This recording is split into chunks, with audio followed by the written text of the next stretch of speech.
नमस्कार, मी भारती सहस्रबुद्धे. या आमच्या नव्या कार्यक्रमात तुमचं मनापासून स्वागत करते, ज्याचं नाव आहे आनंदाचं पान. अर्थात हे पान आहे वाचनानंदाचं. कधी हसवणाऱ्या, कधी रडवणाऱ्या, कधी व्याकुळ करून टाकणाऱ्या, तर कधी हृदयात मखमली बीज पेरणाऱ्या शब्दांचं हे पान.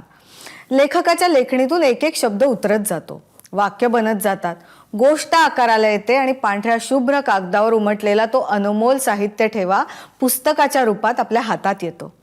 त्या पुस्तकाच्या नव्या कोऱ्या पानांचा तो सुवास आणि पानांवरच्या शब्दांमधला गंध सारच आपल्याला भारावून टाकतं. आपण साऱ्यांनीच या वाचनानंदाचा अनुभव घेतलाय. तोच अनुभव आणखी समृद्ध करण्यासाठी, उत्तमोत्तम पुस्तकांचा ठेवा तुमच्यापर्यंत पोहोचवण्यासाठी एबीपी माझाचा हा प्रयत्न, अर्थात आनंदाचं पान. या कार्यक्रमात आपण असंख्य पुस्तकांबद्दल बोलणार आहोतच, त्याचबरोबर तो ठेवा जन्माला घालणाऱ्या लेखकांशीही संवाद साधणार आहोत. आणि आज या कार्यक्रमाचा श्रीगणेशा करताना अत्यंत आनंदानं सांगावंसं वाटतंय की साहित्य अकादमी पुरस्कार पटकावलेले 3ही लेखक आनंदाच्या या पहिल्या पानात सहभागी झालेत. अगदी काही दिवसापूर्वी किरण गुरव यांच्या बाळूच्या अवस्थांतराची डायरी या पुस्तकाला साहित्य अकादमीचा पुरस्कार जाहीर झालाय. त्याचबरोबर प्रणव सखदेव यांच्या काळे करडे स्ट्रोक्स या पुस्तकाला साहित्य अकादमीचा युवा पुरस्कार मिळालाय. तर बाल साहित्याचा पुरस्कार संजय वाघ यांच्या जोकर बनला किंगमेकर या पुस्तकाला जाहीर झालाय. पुरस्कार प्राप्त पुस्तकांपैकी 2 कादंबऱ्या तर एक कथासंग्रह. प्रणव सखदेव यांची कादंबरी शहरी, मुंबईत घडणारी, तर गुरव यांच्या कथासंग्रहातली मुख्य कथा, जिचं नाव पुस्तकालाही दिलंय, त्यातला नायक मात्र ग्रामीण भागातला. पण या पुस्तकांचे नायक युवा पिढीचं प्रतिनिधित्व करणारे आहेत. साहित्य अकादमीचा मुख्य पुरस्कार मिळालेला कथासंग्रह बाळूच्या अवस्थांतराची डायरी यात केवळ 3 कथा आहेत आणि त्यातही सर्वात दीर्घ कथा म्हणजे बाळूच्या अवस्थांतराची डायरी. गावातल्या मुलाचं भावविश्व रेखाटणारी ही कथा खरोखर खिळवून ठेवणारी आहे. याला लेखकानं डायरी म्हटलंय, पण वाचताना मात्र तो मनातल्या अवस्थांचा आणि एका ग्रामीण कष्टकरी कुटुंबाचा म्हटलं तर छोटा पण त्यांच्या आयुष्यातला महत्त्वाचा प्रवास वाटतो. प्रत्येक ग्रामीण निमशहरी भागातली सर्वसामान्य कुटुंबातली मुलांनी अनुभवलेल्या प्रवासाचं अत्यंत सुंदर, तेही ग्रामीण भाषेतलं वर्णन म्हणजे ही कथा. बाळूचा छोट्या गावातनं शिक्षणासाठी कोल्हापूर सारख्या शहरात जाण्याचा हा प्रवास. या प्रवासात मात्र लेखकानं बाळूचं गाव, बाळूचं कुटुंब, गावातली माणसं आणि त्याला भासणारं अक्राळ विक्राळ कोल्हापूर शहर बाळूच्या नजरेतनं उभं केलंय. हे वाचताना सगळं काही डोळ्यासमोर येतं. तसंच बाळूच्या मनातल्या उत्सुकता, हुरहुर, भीती, दडपण अशा भावनाही अगदी नेमकेपणानं लोकांपर्यंत वाचताना पोचतात. खरं तर हा एक उत्तम कथासंग्रह याची पावती साहित्य अकादमीनेच दिली आहे. त्यामुळे ग्रामीण शहरी सर्वच वाचकांनी हा कथासंग्रह वाचायलाच हवा, कारण कुठे ना कुठे आपल्याला कथा वाचताना आपलाही शहरापर्यंतचा शिक्षणासाठीचा प्रवास आठवतो. साहित्य अकादमीचा युवा पुरस्कार मिळालेली कादंबरी काळे करडे स्ट्रोक्स ही मात्र पूर्णपणे शहरी, मुंबई, डोंबिवली अशा शहरी भागाचं प्रतिनिधित्व करणारी. याचा नायकही आजच्या पिढीतला युवक. या कादंबरीच्या कथेत आजच्या युवा पिढीसमोर असलेले सगळे प्रश्न कथेच्या अनुषंगाने येतात. मग शहरी भागातली प्रलोभनं, करिअर बद्दलचा गुंता आणि सध्या सगळ्यात कळीचा मुद्दा ठरलेला डिप्रेशनचा प्रश्न. या कादंबरीची भाषा ही आजच्या पिढीची वाटते. ज्या मराठीत आजची पिढी बोलते तशीच या कादंबरीतही बोलताना जाणवते.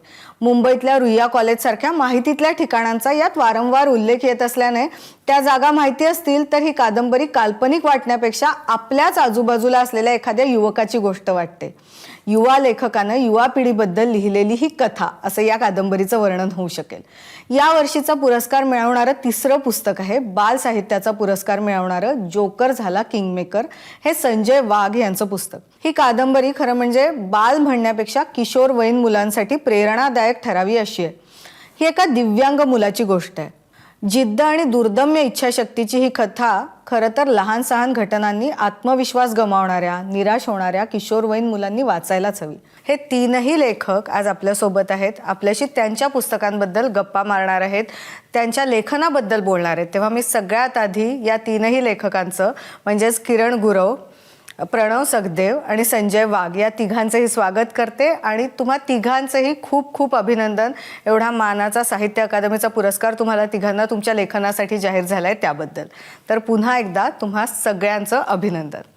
आपल्याला तिघांशीही गप्पा मारायच्या आहे, मात्र सुरुवात करते मी किरण गुरव यांच्यापासनं. त्यांच्या कथासंग्रहाला साहित्य अकादमीचा पुरस्कार काही दिवसांपूर्वी जाहीर झालेला आहे आणि कथासंग्रहाचं नाव आहे बाळूच्या अवस्थांतराची डायरी.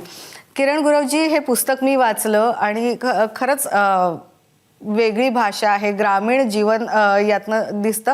मला सांगा, कथा हा प्रकार तुम्ही का निवडला? सप्रेम नमस्कार. बाळूच्या अवस्थांतराची डायरी या माझ्या तिसऱ्या कथासंग्रहासाठी साहित्य अकादमीचा पुरस्कार मला प्राप्त झालेला आहे आणि त्याचा साहजिकच मोठा आनंद मला झालेला आहे. गेली 20 वर्ष मी सातत्यानं कथा या वाङ्मय प्रकाराचा शोध घेत आहे. हा शोध तत्पूर्वी वाचक या नात्याने मी घेत होतो आणि आजचा वाचक हा उद्याचा लेखक असतो या न्यायानं नंतर मी लिहू लागलो. तर साधारणतः बाळूच्या अवस्थांतराची डायरी या कथासंग्रहामध्ये 3 दीर्घ कथा आहेत. त्याच्यामधली शीर्षक कथा आहे बाळूच्या अवस्थांतराची डायरी. ही साधारणतः 73 पानांची कथा आहे आणि याच्यामध्ये गाव छोट्या खेड्यामधून शहरामध्ये येणाऱ्या मुलांचं भावविश्व आणि त्यांची स्पंदनं आणि त्याचे विविध कांगोरे, म्हणजे त्यांचं जे विशिष्ट असं संवेदनशील विश्व असतं गावाकडलं ते, आणि त्याच्यानंतर शहरामध्ये आल्यानंतर त्यांना काय पद्धतीचे परिस्थितीला सामोरं जावं लागतं, तर या सगळ्यांचे चित्रण आहे. दुसरी गोष्ट आहे ते इंदुलकर चरित्रकाळ आणि निर्मिती यांची अन्वेषण कथा. या कथेमध्ये मी निर्मिती प्रक्रिया, लेखक, त्याचं चरित्र आणि काळ या सर्वांची परस्पर गुंफण तपासण्याचा प्रयत्न केलेला आहे. तिसरी कथा आहे बाजारदी मार्केट. यामध्ये एक छोट्याशा खेडेगावातील आठवडी बाजार आणि त्याच्यानंतर देश विदेशातील वेगवेगळे बाजार आणि त्या छोट्याशा गावामधला एक अनुरूप बाजार आणि मोठ्या बाजारामध्ये काय साम्य आहे किंवा त्यांचे परस्पर संबंध कोणत्या स्वरूपाचे असू शकतात यांचा धांडोळा घेतलेला आहे. तर बाळूच्या अवस्थांतराची डायरी ही शीर्षक कथा, तर त्यामधील विविध पात्र, प्रसंग, घटना हे थोडेसे माझ्या वैयक्तिक आयुष्याशी जरी रिलेट असले तरी ते काही माझं आत्मकथन नव्हे किंवा कोणतीही साहित्य कृती ही लेखकाचं आत्मकथन असू शकत नाही. त्याच्यामध्ये त्याचे वैयक्तिक अनुभव नक्की असतात, पण कल्पनेचाही त्याच्यामध्ये बराच मोठा असा भाग असतो. आणि या डायरीमध्ये साधारणतः माझं स्वतःचं भावविश्व, कल्पकता आणि त्या एकूण परिवेशामध्ये काय काय गोष्टी घडू शकतील या सगळ्यांचं चित्रण केलेलं आहे. आता याचा असा आहे बघा की ही ज्यावेळी कथा प्रसिद्धी झाली आणि ज्यावेळी ती लोकांच्या पुढं, वाचकांच्या पुढं आली, तर त्यावेळी माझ्या कधी घरातले लोकही म्हणू लागले की कारण ती साधारणतः कौटुंबिक कथा आहे असं कोणाचंही मत होऊ शकेल, पण माझ्या जवळच्या घरातल्या लोकांनी म्हणलं की हा प्रसंग कुठं झालेला आहे किंवा तो प्रसंग कुठं घडलेला आहे. म्हणजे हे जरी वैयक्तिक माझं आयुष्य वाटत असलं तरी तो वैयक्तिक नसतं ते, आणि लेखकाच्या कल्पनेचा त्याच्या निर्मिती प्रक्रियेमध्ये सक्रिय असा सहभाग असतो. किरणजी, खरं तर मी म्हणजे तेच तुम्हाला विचारणार होती की हा बाळू जो आहे तो म्हणजे तुम्हाला कुठे आसपास भेटला की तुमच्या स्वतःच्याच आयुष्यावर बेतलेला आहे. मात्र तुम्ही जरी म्हणत असलं की ते एका मुलगा जो छोट्या गावात शिकतोय आणि त्याला आता शहरात जावं लागतं, मला तर तो एक प्रवास वाटला, म्हणजे आई वडिलांबरोबर केलेला तो प्रवास. मी आता प्रणव यांच्याकडे जाते, कारण प्रणव यांची कादंबरी सुद्धा मी वाचली, काळे करडे स्ट्रोक्स या नावाची कादंबरी, जिला युवा साहित्याचा पुरस्कार मिळाला. आणि प्रणव, ज्या पद्धतीने आता मी किरण गुरव यांच्याशी बोलली की त्यांचे जी पात्र आहेत ती असं वाटतं की कुठेतरी आपल्या शेजारपाजारचा मुलगा आहे, किंवा तो प्रवास सुद्धा आपल्यापैकी प्रत्येकाने खेड्यातून शहरात म्हणा किंवा निम शहरी भागात शहरी भागात केलेला असतो. तसं तुझ्या कादंबरीबद्दल मला असं जाणवलं की आत्ताची जी पिढी आहे की ती ज्या पद्धतीने कॉलेजात जाते आणि मग त्याचे जे काही इश्यूज असतात ते सगळे त्याच्यात आपल्याला आलेले दिसतात. म्हणजे जनरली घरोघरी जे बोललं जातं ते मला या कादंबरीत दिसलं. तू काय सांगशील तुझ्या कादंबरीबद्दल? हो, तुम्ही जे निरीक्षण आत्ता मांडलं ते अगदी योग्य आहे आणि बरोबर आहे. प्रथम तर म्हणजे म्हणजे तुमच्या सगळ्यांचे आभार की इथे मी आत्ता बोलायला तुम्ही मला बोलवलं. या कादंबरीबद्दल मी असं सांगेन की एकतर पहिलेही एवढा मोठा राष्ट्रीय पातळीवरचा पुरस्कार मला प्राप्त झाला, त्याचा मला खूप आनंद तर होतोच आहे. पण मला जो आत्ता तुम्ही मुद्दा मांडलात त्याबद्दल विशेष आनंद होतो आहे की साधारण 2000 सालानंतर म्हणजे आर्थिक उदारीकरण आणि खाजगीकरण हा जो एक मोठा बदल झाला 1990 साली, आणि या बदलानंतर साधारण 10 वर्षांनंतर म्हणजे 2000 सालानंतर त्याचे वेगवेगळे परिणाम आपल्या समाजावर झाले, आपल्या लोकांवर झाले, मनांवर झाले, आणि एक वेगळी पिढी जन्माला आली म्हणा किंवा त्यांचा वेगळा प्रवास सुरू झाला. मिलेनियल पिढी आपण ज्याला म्हणतो, पिढीबद्दल ही कादंबरी बोलते. म्हणजे या पिढीचे येस, बरोबर. मिलेनियल जी पिढी आपण म्हणतो त्याबद्दल ही कादंबरी काहीतरी सांगू पाहते. त्यांच्या नातेसंबंध कसे आहेत, त्यांच्या मनात काय खळबळ चालते, किंवा त्यांच्या मनात जी एक रिकामपण आहे या सगळ्या बदलांमुळे आलेलं, एक उदासी आहे, एक केऑस सगळा एक जो निर्माण झालेला आहे, याबद्दल ही कादंबरी बोलते. त्यामुळे मला हे खूप आवडलं आणि महत्त्वाचं असं वाटतं की अशा समकाळातलं जे काहीतरी सांगू बघता आहेत अशा कादंबरीला पुरस्कार मिळाला. आणि मला खात्री आहे की हा पुरस्कार मिळाल्यामुळे माझ्यासारखे जे लेखक लिहित आहेत समकाळाला या भिडत आहेत, म्हणजे आता किरण गुरव त्यातले एक अगदी खूप मोठं नाव आहे, तर अशा लेखकांना ज्या म्हणजे अगदी माझ्या बरोबरीने लिहित आहेत त्यांना ही दखल घेतल्यामुळे नक्की प्रोत्साहन मिळेल, एक ऊर्जा मिळेल, एक उमेद मिळेल. आणि तुम्ही जसं म्हणालात की यातली जी भाषा आहे किंवा यातले जे संवाद आहेत हे खूप जणांना आपले असे वाटतात की अरे हे कॉलेजमध्ये आमच्या पण असं घडलं होतं, किंवा आम्ही पण असं घरी बोलायचो, किंवा मित्रांमधले आमचे संवाद असे असायचे. तर मला असं वाटतं की जे खूप पर्सनल असतं ते खूप ग्लोबल होण्याची खूप शक्यता असते. तर तसं काहीतरी या कादंबरीबाबत झालं असावं. म्हणजे गुरव सर जसं म्हणाले की हे काही माझं आत्मकथन किंवा आत्मचरित्र 100% नाही, पण अर्थातच आपण जे अनुभवत असतो, जे जगत असतो, किंवा मी जे काही माझं कॉलेजचं आयुष्य जगलं, रुईयामध्ये मी होतो, तर तो सगळा परिसर आपोआपच आला.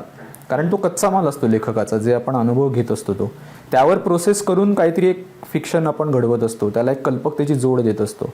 त्यामुळे मला असं वाटतं की खूप जणांना ही कादंबरी खूप रिलेट झाली आणि आता या पुरस्कार मिळाल्यामुळे तिच्याकडे आणखीन जास्त वाचकांचं लक्ष वळलंय. तर असा सगळा एकूण हा कादंबरीचा प्रवास आहे. प्रणव, आपल्याला या कादंबरीबद्दल बोलायचंच आहे, मात्र या वर्षीच्या साहित्य अकादमीच्या पुरस्कारातले तिसरे जे पुरस्कारार्थी आहेत संजय वाघजी, त्यांच्याही पुस्तकाबद्दल बोलायचं आहे. संजयजी, खरं तर तुम्ही ज्या वयोगटासाठी लिहिता ते सगळ्यात कठीण आहे, कारण आत्ता मुलांच्या हातात गॅजेट्स आहेत, मोबाईल आहे, यूट्यूबसारखी प्रलोभनं आहेत आणि त्यांच्याजवळ ज्याला आपण कॉन्टेंट म्हणतो त्या कॉन्टेंटची कमतरता नाही आहे. ते जगभरातलं कॉन्टेंट बघत असतात, ऐकत असतात. असं असताना या वयोगटासाठी विषय निवडणं किती कठीण असतं. आणि तुमची ही जी कादंबरी आहे, जी खास बाल म्हणण्यापेक्षा किशोरवयीन मुलांसाठी आहे, ती कशी आकाराला आली? 2009 मध्ये माझं पहिलं पुस्तक आकाराला आलं. त्यानंतर आपण जे आपल्या भोवताली जे चित्र पाहतो, पूर्वीची एकत्र कुटुंब पद्धती आणि आत्ताची विभक्त कुटुंब पद्धती, मग या विभक्त कुटुंब पद्धतीचा खरा जर तोटा झाला असेल तर तो बालकांचा आणि किशोरवयीन मुलांचा झालेला आहे. हे चित्र आपण घरातही बघतो आणि समाजातही बघतो. तर हे करीत असताना मला असं वाटलं की या मुलांसाठी आपण काहीतरी करायला हवं, त्यांना काहीतरी सांगायला हवं. या असा विचार मनात रुंजी घालत असताना जोकर बनला किंग मेकर या बाल कादंबरीचं कथानक जन्माला आलं. त्यास कारणही तसं सांगता येईल की मी एकदा कल्याण रेल्वे स्थानकावर उभा होतो आणि त्या ठिकाणी समोरच्या फलाटावर एक 2 भावंडं उभी होती. त्याच्यातला एक बुटका मुलगा होता आणि लहान भावाचा एक चेंडू वरती अडकलेला होता. तर तो चेंडू अडकल्यामुळे तो रडायला लागला. मग हा जो बुटका मोठा भाऊ होता तर याने एक कल्पना योजली. तो म्हणे तू माझ्या खांद्यावर उभा राहा आणि तो चेंडू काढणं तुला सोपं जाईल. मग तो चेंडू निघाला आणि त्या लहान भावाचं रडणंही कालांतराने थांबलं. मग असा विचार मनात आला की हा जो जोकर आहे, हा जो दिव्यांग मुलगा आहे, याने जर ठरवलं तर तो आपल्या भावाचं किंवा इतरांच्या चेहऱ्यावर हसू फुलवू शकतो. तर तिथूनच हे कथानकाचं बीज माझ्या डोक्यात आलं आणि ह्या बालकादंबरीचं लिखाण मी सुरू केलं. तर ही बालकादंबरी असं म्हणता येईल की जोकर हा जो काही आहे याच्याकडे आतापर्यंत एक करमणुकीचं साधन म्हणून आपण पाहत आलेलो आहोत. पण हा जो काही जोकर आहे, हा जोकर एक सामाजिक भान असलेला, सामाजिक जाण असलेला असा वेगळ्या प्रकारचा जोकर आहे. आणि याला वर्तमानपत्र वाचनाची आवड आहे. समाजातलं दुःख पाहून तो व्यथित होणारा जोकर आहे. मग त्यालाच मी या कादंबरीचं नायक बनवलं आणि लहान मुलांना वेगवेगळी दिशादर्शनाचं काम तो करू लागला. आणि एकदा सर्कशीत असताना वर्तमानपत्रात एका गावाविषयीची दुर्दशा त्याच्या वाचनात आली आणि तिथून त्याच्या लक्षात आलं की या गावाला आपण भेट द्यायला हवी. या गावातली सत्यस्थिती काय आहे ती जर आपण बघितली तर त्यासाठी आपल्याला काही करता येईल का, असा विचार त्याच्या मनात आला. एकदा तो ते गाव पाहून येतो, तिथली दुर्दशा, हो. तिथली व्यसनाधीन झालेली मुलं, हे सर्व तो चित्र बघतो आणि त्या ठिकाणाहून परतताना तो असा एक संकल्प करतो, भविष्यात जर मला संधी मिळाली तर या गावाचं चित्र बदलण्यासाठी मी काहीतरी योगदान देईल. बरोबर आहे आणि संजयजी. त्याच्या म्हणजे खरं सुदैवाने सांगायचं तर अत्यंत प्रेरणादायी अशी ही कादंबरी आहे. म्हणजे जो किशोरवयीन मुलगा किंवा मुलगी ही कादंबरी किंवा गोष्ट म्हणूया वाचेल, त्याला आता म्हणजे जे अगदी छोट्या मोठ्या गोष्टींनी हिरमुसले होतात ते त्या मुलांना नक्कीच प्रेरणा मिळेल. मला खरं तर आता तुम्हाला तिघांनाही प्रश्न विचारायचे ते भाषेबद्दल. किरण गुरव सर, तुम्ही जी भाषा तुमच्या कथांमध्ये वापरता किंवा प्रणव यांची भाषा आहे ती आपण ज्याला पुस्तकी किंवा प्रमाण भाषा म्हणतो ती नाही, तर यामागे तुमचा विचार काय आहे? म्हणजे तुमची तर सरळ सरळ ग्रामीण बाजाची भाषा आहे किरणजी, आणि प्रणव यांची भाषा मला स्वतःला कादंबरी वाचल्यावर असं वाटलं की ती आजच्या पिढीची भाषा आहे. म्हणजे आज आपण ज्या मराठी भाषेत आपली युवा पिढी बोलते ती मराठी भाषा आहे. तर मला असं वाटतं आधी किरणजी तुम्ही सांगावं. हां, तर कथेमध्ये येणारी भाषा ही लेखकाच्या अनुभवाची भाषा असते. बाळूच्या अवस्थांतराची डायरी आणि तत्पूर्वीचे माझे कथासंग्रह, म्हणजे ते राखीव सावलांचा खेळ असेल किंवा श्रीलिपी असेल किंवा शोधाशांती भवन असेल, तर यामध्ये येणारी भाषा आणि बाळूच्या अवस्थांतराची डायरी या कथेमध्ये येणारी भाषा ही मुळात वेगळी आहे. एका छोट्या मुलाचं भावविश्व आहे जो शहरामध्ये कॉलेजसाठी येत आहे आणि त्याच्याबरोबर त्याचं अकॅडमिक जे काही करिअर आहे किंवा त्याचा जो अभ्यासक्रमाची जी भाषा आहे ती भाषा तो सोबत घेऊन येत आहे. म्हणजे तो विज्ञानाचा विद्यार्थी आता होऊ इच्छित आहे, पण त्याला सोबत करणारी त्याच्या गावखेड्यातली भाषा जी माझ्या इतर कथांमध्ये दिसते ती या कथेमध्ये शक्यतो दिसत नाही. तर बाळूनं 10वीच्या वर्गामध्ये अभ्यासलेली रसायनशास्त्रामधली काही भाषा असेल किंवा काही भौतिकशास्त्रामधली भाषा असेल किंवा त्याचं जीवशास्त्रामधलं जे काही त्याचे शब्दसंचित असेल ते सगळं या कथेमध्ये तो समोर घेऊन येतो आहे आणि त्या मर्यादेत तो मांडतो आहे. त्यामुळं ती भाषा मी त्या पद्धतीनं बघितलेली आहे. आणि या भाषेमध्ये मला असं लोक नेहमी विचारतात की हे येतो सगळं तुमच्यात कुठून, तर मला वाटते शाळेमध्ये जे काही पूर्वी आपली क्रमिक पुस्तकं होती, म्हणजे ते रसायनशास्त्राचं असेल, जीवशास्त्र असेल, भौतिकशास्त्र असेल, आता ही सगळी भाषा ही आपण संस्कृत उद्भव म्हणून आपण त्याच्याकडे बघतो, पण ती भाषा इतकी समृद्ध होती आणि त्या भाषेमधले वेगवेगळे जे अनेक असे आधारित असे जे, उदाहरणार्थ आता दीपनाचा वर्गव्यवस्था नियम अशी संज्ञा असेल किंवा गुरुत्वाकर्षण अशी संज्ञा असेल किंवा विशिष्ट गुरुत्व आपण म्हणतो, तर हे सगळं पुढे जाऊन त्या मुलाला 12वीला किंवा त्याच्यानंतरच्या पुढच्या इंजिनिअरिंग आणि मेडिकल या फील्डमध्ये वापरता येत नाही. पण ती जी रूपांतरित भाषा आहे त्या भाषेची गंमत काही वेगळीच आहे. आणि जीवशास्त्रामध्ये मग आपण पेशी असं म्हणतो किंवा ऊती या संकल्पना असतील किंवा रसायनशास्त्रामध्ये उत्प्रेरक, कॅटॅलिस्ट वगैरे ह्या ज्या गोष्टी आहेत त्या गोष्टींची जी गंमत आहे मराठी भाषेमध्ये येताना, तर ते गंमत घेऊन हा विद्यार्थी तिथं आलेला आहे आणि त्याचं सगळं भाविष्य तसं त्यानं घडवलेलं आहे. आणि प्रणव तुम्ही काय सांगाल? कारण प्रणव तुमची भाषा जी आहे ती आपण ज्याला म्हणू शहरातली बोली भाषा, शहरातल्या बोलण्यातली भाषा आहे जी कादंबरीत दिसते. हो हो हो हो मी आपण ज्याला स्लँग म्हणूया, कट्ट्यावर जी आपण जी भाषा बोलतो कॉलेज कट्ट्यांवरती, त्यातल्या एका भाषेचा असं मी मुद्दाम म्हणतो, कारण प्रत्येक कॉलेजच्या कट्ट्यावरची भाषा वेगवेगळी असते. जी भाषा मी माझ्या काळामध्ये किंवा नंतरच्या याच्यामध्ये अनुभवली किंवा बोलायचो किंवा अजूनही बोलतो, त्याचा कुठेतरी वापर केलाय मी. ती भाषा तशीच्या तशी वापरली असं म्हणणार नाही, कारण आपल्याला काय म्हणूया की जेव्हा एखादी कलाकृती किंवा साहित्य निर्मिती होत असते तेव्हा भाषेचा वापर करताना आपण जी काही भाषा ऐकलेली बोललेली असते किंवा कोणाकडून दुसऱ्याकडून ऐकलेली असते त्या भाषांचा मिलाफ करूनच आपण एक नवीन भाषा घडवत असतो. म्हणजे स्पेशली मी म्हणेन की या कादंबरीमध्ये तरी मी तसा प्रयत्न केलेला आहे. इतर कथांमध्ये वेगळी भाषा आपण जाणवेल, पण ती प्रमाण भाषा नाही आहे. मगाशी तुम्ही जसं म्हणालात तसं त्याला एक स्लँगचा थोडासा हलकासा असा स्पर्श आहे की कधी कधी भरपूर स्लँग आहे. म्हणजे या कादंबरीमध्ये मजबूत असा एक शब्द खूप वेळा येतो किंवा बिनधास्त इंग्रजी शब्दांचा वापर येतो, वारंवार येतो. कारण मला असं वाटतं की इंग्रजी भाषा जर आज आपण बघितली तिला ज्ञानभाषा असं म्हटलं जातं. याचं कारणच हे आहे की त्या भाषेनं वेगवेगळ्या भाषांमधले शब्द आपलेसे केले आणि बिनधास्त आपलेसे केले. म्हणजे त्यांनी त्याच्यात काहीही जर लोक बोलायला लागलेत तो शब्द वापरायला लागलेत तर त्यांनी आपलासा करून टाकला. हिंदीमध्ये सुद्धा ही प्रोसेस बऱ्यापैकी व्यापकपणे किंवा मोकळेपणानं चालते.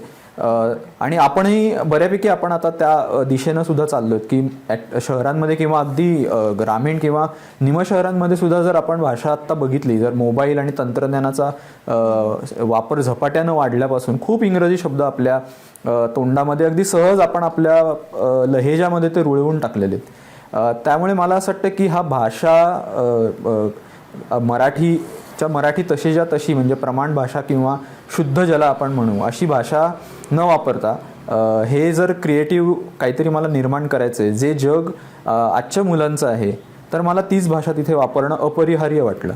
म्हणजे दुसऱ्या काही कथांमध्ये प्रमाण भाषा किंवा ज्याला म्हणू की थोडी जड किंवा अलंकृत भाषा अशी वापरलेली आहे मी, पण इथे ती मला अजिबातच वापरायची नव्हती. इथे ती चालणारच नव्हती. जर इकडचा जो समीर नायक आहे तो जर असं काहीतरी अलंकृत भाषेत बोलायला लागला तर ते खूपच काहीतरी विचित्र वाटलं असतं. अशा पद्धतीचा राष्ट्रीय पातळीवरचा पुरस्कार जाहीर झाल्यानंतर तुमची जी साहित्य कलाकृती आहे ती वाचण्यासाठी लोक मोठ्या प्रमाणात येतात का, किंवा त्याची मागणी वाढते का? तुमचा अनुभव काय आहे संजयजी, तुम्ही सांगा ना. मॅडम, पुरस्कार जाहीर झाल्यानंतर अनेक ठिकाणाहून नेहमीप्रमाणे इतरांसारखं अभिनंदन करणारे फोन तर आलेच, पण अशा अनेक शुभेच्छा येत असताना काही ज्या शुभेच्छा होत्या त्या प्रत्येक लेखकासाठी सुखावणाऱ्या वाटाव्यात अशा प्रकारचे अनुभवही माझ्या वाट्याला आले.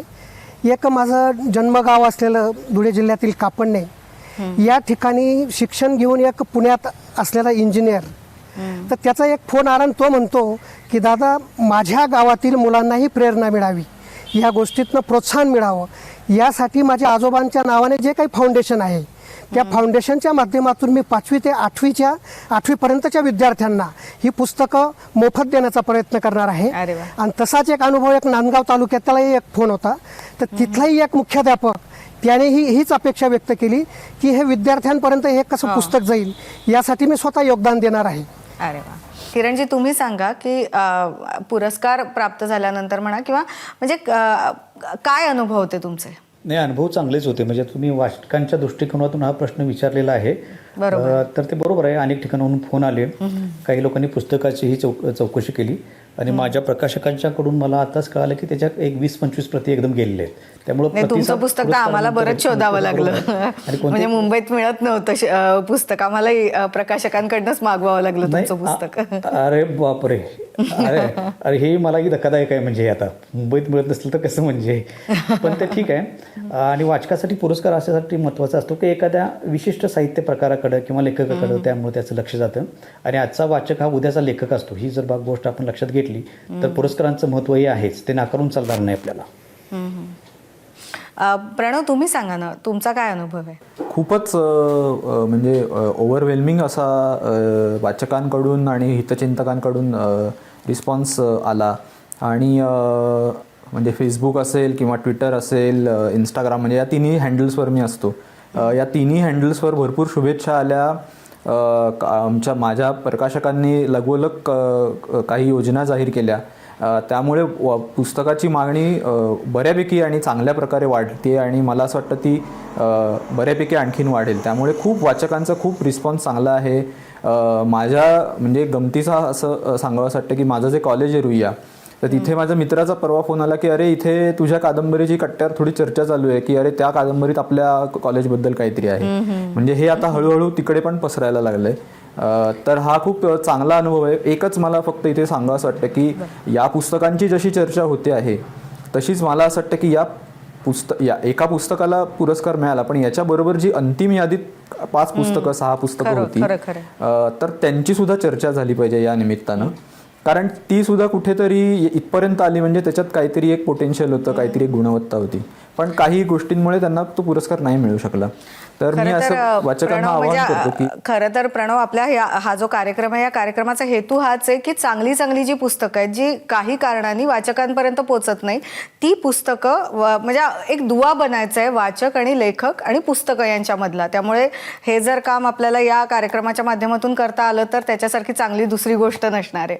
मला खरं तर आपली वेळ संपत आलेली आहे, पण मला किरण गुरव सरांना विचारायचं आहे की गेले काही वर्ष आता ही कायम चर्चा असते की मराठी पुस्तकं कुणी फार वाचत नाही, वाचक नाही, आणि असं असताना लेखक मात्र त्यांचे जे काही अनुभव असतात ते लिहित असतात, कादंबऱ्या येतात, कथा येतात. तुम्ही या सगळ्याकडे कसं बघताय? खरोखर वाचक कमी झालेले आहेत मराठी भाषेसाठी? नाही, वाचक कमी झालेले आहेत ही चर्चा सर्व काळामध्येच आहे. म्हणजे ती काही ह्या काळात आहेच असं नाही, गेल्या काही काळापासून किंवा अनेक दशकापासून ती तशी चर्चा होत आहे आपल्याकडं. आणि या काळाचा दाब असा आहे की मोबाईल असेल किंवा संगणक असेल किंवा बाकीची मुलांना मिळणारी इतर काही साधनं, म्हणजे सुरुवातीच्या टप्प्यात ज्यावेळी वाचक तयार होतात तर ते तयार होण्यासाठी थोडीशी अडचणीची परिस्थिती आहे असं मला वाटतं. पण चांगले वाचणारे लोक सर्व काळामध्ये आहेत, तसे ते या काळामध्ये आहेत. मिळणारा फीडबॅक किंवा प्रतिसाद जर वाचकांचा बघितला तर तो खूप उत्तम असा आहे. आणि लेखनाचा असा आहे बरं का की लेखकासाठी लेखन ही स्वयंचलित गोष्ट असते आणि त्याच्या आतला जो ड्रायव्हिंग फोर्स असतो तो फोर्स याच्यासाठी खूप महत्त्वाचा असतो. आता मी कोल्हापूरमध्ये राहतो आणि इथून 50-1 किलोमीटरवर माझं राधानगरी हे गाव आहे. ही राजर्षी शाहूने वसवलेली नगरी आहे आणि तिथं शाहू महाराजांनी राधानगरी हे धरण बांधलेलं आहे. त्याच पद्धतीनं सिंचनाची किंवा एक स्थितीज ऊर्जा अशी त्यांनी सगळ्या जिल्ह्याला देऊ केलेली आहे पाण्याच्या संदर्भातली. तर हे आपण जे राजर्षी शाहूंचं आयुष्य आणि कार्य बघितलं किंवा छत्रपती शिवाजी महाराजांचं आयुष्य आणि कार्य बघितलं किंवा संत तुकारामांचं आयुष्य आणि कार्य बघितलं तर त्यांना खूप छोटं असं आयुष्य मिळालेलं आहे तुलनेनं. आणि त्या छोट्या आयुष्यामध्ये सुद्धा त्यांच्या स्वयंचलित अशी जी काही त्यांच्यातली ऊर्जा होती किंवा त्यांची जी प्रेरणा होती, त्या प्रेरणेमुळे ते इतकं काहीतरी प्रचंड काम करू शकलेले आहेत. तर मला वाटतं शाहू महाराजांची प्रेरणा माझ्यामध्ये आहे. नाही, खरंच किरण गुरवजी, तुम्ही म्हणताय ते खरोखर आहे की, आणि आज म्हणजे एक उत्तम योग जुळून आलेला आहे की साहित्य अकादमीनी ज्या 3 पुस्तकांची निवड केली ते 3ही पुस्तकांचे लेखक त्यांच्याशी आपल्याला गप्पा मारता आल्या. तुमच्या तिघांचेही खूप खूप आभार. तुम्हाला तिघांनाही शुभेच्छा. तुमचं पुढचंही लिखाण आम्हाला वाचायला आवडेल आणि अशाच परत एकदा तुमच्या लिखाणाबद्दल गप्पा मारायला सुद्धा आवडतील. तेव्हा पुन्हा एकदा तिघांचेही आभार. तर आत्ता आपण आजच्या पिढीतल्या 3 अत्यंत प्रतिभाशाली लेखकांशी गप्पा मारल्या त्यांच्या पुस्तकांबद्दल. यापुढेही या कार्यक्रमात आपण काही नव्या जुन्या पुस्तकांबद्दल, काही नव्या जुन्या लेखकांशी गप्पा मारणार आहोत. मात्र आत्ता वेळ झाली आहे इथेच थांबायची. तुम्ही पाहत राहा एबीपी माझा. एबीपी माझा, उघडा डोळे बघा नीट.